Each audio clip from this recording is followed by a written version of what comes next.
Hey friends, today we are going to be reading a Dr. Seuss book titled Daisy Had Mayzie. It's hard to believe that such a thing could be true, and I hope such a thing never happens to you. But it happened, they say, to poor Mayzie McGrew, and it happened just like this. I wonder what happened to Mayzie. She was sitting one day at her desk in her school in her usual way when she felt a small twitch on top of her head. So Mayzie looked up and she almost dropped dead. Something peculiar was going on there. A daisy was sprouting right out of her hair. What would you do if you had a flower growing out of your head? Behind her was sitting young Herman Butch Strudel. This looks like a daisy up here on her noodle. It doesn't make sense. Why, it couldn't be so. A noodle's no place for a daisy to grow. Then up spoke another boy, Einstein von Toss, the brightest young man in the whole class. It's a very odd place to be sprouting a daisy, but nevertheless, one is growing on Mayzie. Hey, look it, cried Butch, right here in this room. Daisy had Mayzie. She's bursting in bloom.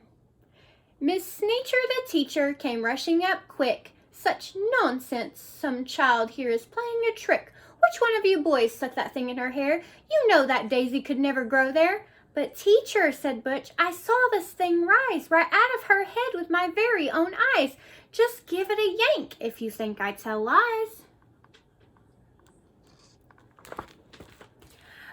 But Miss Sneecher had heard quite enough of this talk. Mayzie, hold still. Let me give at that stalk. Ouch, hollered Mayzie. Quit yanking, Butch said. You're giving her pains. I'll bet those roots go way down to her brains. The kids in the class started shouting like crazy. Daisy had Mayzie. Daisy had Mayzie. Children, be quiet. Good grief and a loss. Miss Sneecher was shocked by the noise in her class. I've taught in this room 20 years, maybe more, but I've never seen anything like this before. I'll have to report it. You'll just have to come to the principal's office and show Mr. Grum.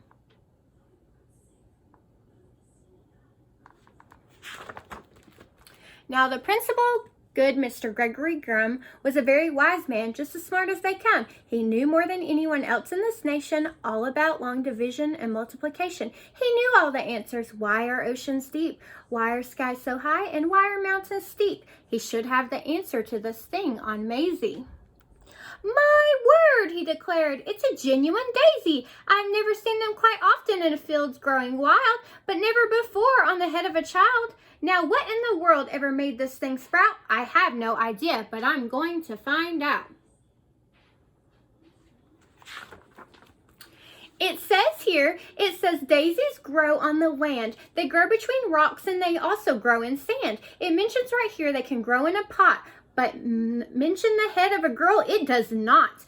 Daisies, it says, sometimes grow in Alaska, also Missouri, Rhode Island, Nebraska. They grow in Japan and in Spain and Peru, in India, France, and in Idaho too. They grow in South Boston and also in Rome. But why should they grow on this little girl's dome?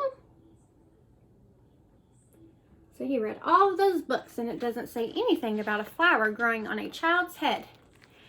Say, look it, said Mayzie. It's wilting, it's drooping. How wonderful, Mayzie. It soon will be dead. You'll be rid of that daisy. In just a few minutes, our troubles will pass, declared Mr. Grum. Take her back to class. Oh, her flower's wilting. Then the principal saw a most terrible sight. The daisy was dying, and that was all right, but that daisy was part of Miss Mayzie McGrew, and Mayzie was starting to wilt away too. Teacher, said Grum, you know what I think? They're both going to die. Hurry, give them a drink. That Daisy the girl's the worst problem in town. You take her away and you make her lay down. You lock her up tight in that room down the hall. There are quite a few numbers I have to call. So the flower is part of Mayzie now. So if the flower needs water, Mayzie needs water too. Get Mayzie's parents on the end of the line. I need them here quickly while there's still time. On the phone, Mayzie's mom asked, what's all the fuss? Then, goodness to Betsy, I'll catch the next bus. A call to the shoe store reached Mr. McGrew. He answered holding a customer's shoe. Yes, this is, oh no, I really must go.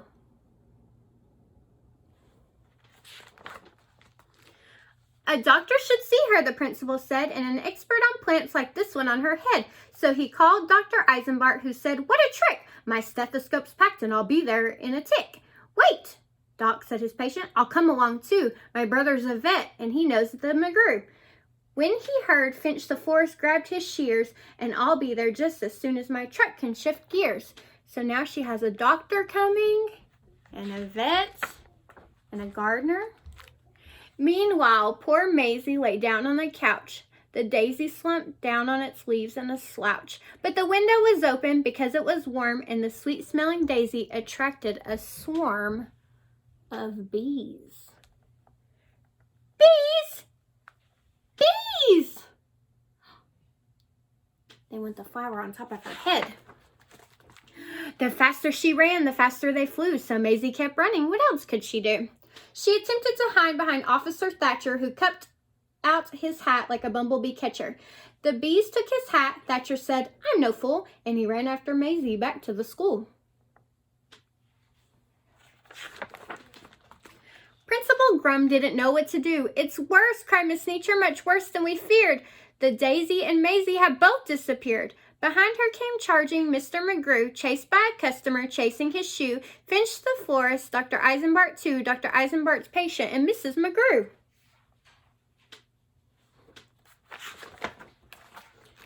Then through the window with Officer Thatcher, who slammed the pane shut so the bees couldn't catch her, jumped Mayzie McGrew to the floor in a splatter with the daisy still there, except taller and fatter. "My poor little daughter! This daisy, it's true, I'm going to faint," cried Mrs. McGrew. "Tut, tut," said the florist, "there's no need for tears. Just because there's a daisy between her two ears, I'll snip it right off with my sharp pointing shears."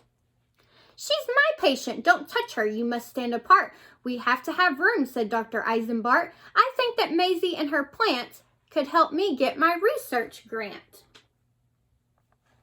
So now they're trying to decide what to do with the flower on top of Maizie's head.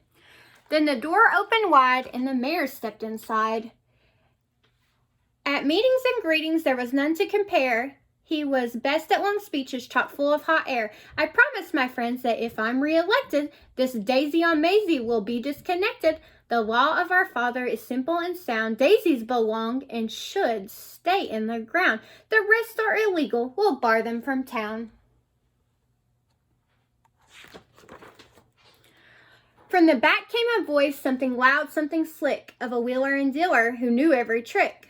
"I'm Finagle the agent. You've heard of me, I'm sure. I represent young what's-his-name and others now on tour. But Mayzie, you're so special. Please let me shake your hand. Your talent is a wondrous thing, unique in all the land.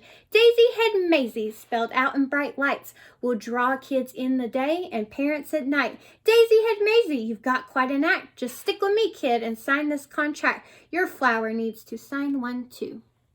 So he wants to make her a superstar with her flower on her head.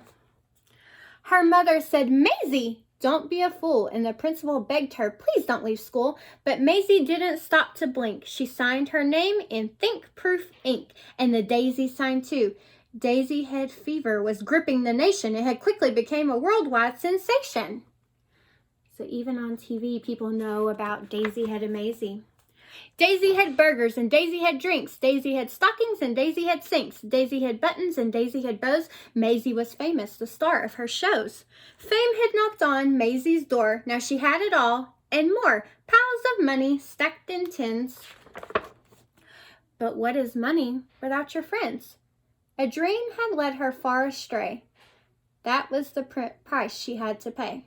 Mayzie McGrew ran night and day, nowhere to go and nowhere to stay, because she was sure that everyone must have written her off in total disgust. Over and over again in her head, these are the words that poor Mayzie said: "I can never go home. Nobody loves me. Nobody loves me."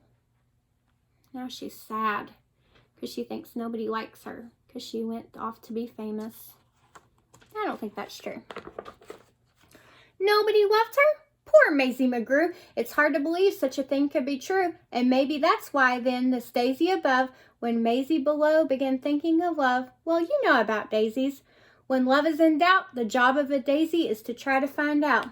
They love her, they love her not. They love her, they love her not. Don't worry, Mayzie. They love you. They love me. And her daisy fell out. Well, that's how it all happened. The thing went away, and Mayzie McGrew is quite happy today, back at her school and doing just great in all of her subjects in room number 8. And concerning that daisy, you know that it never grew out of the top of her head again ever. Well, practically never popped up there again, excepting occasionally, just now and then. Ting! And after all, I'm getting used to it. The end. Bye.